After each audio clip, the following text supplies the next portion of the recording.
This video is intended to show you where to find the databases should you forget them while you're at home trying to do work on your research project.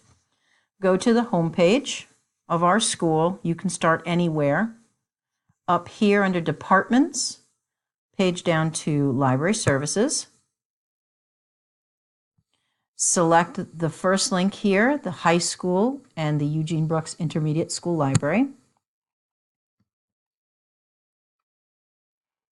The databases can be found right here with this link that looks like a rainbow-colored cloud. And then these are all of our links to the various databases and tools that we'll be using. You'll notice that Noodle Tools is the first link up here at the top, should you lose your link to Noodle Tools. And when you page down a little ways, you're going to find the two databases that we are using. The first one is Issues and Controversies Online, and a little bit further brings you to SIRS Knowledge Source, which is the SIRS database that we will be using. Remember, you must have the username and password that I gave you in class.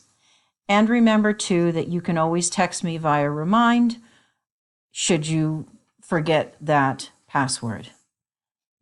Happy researching!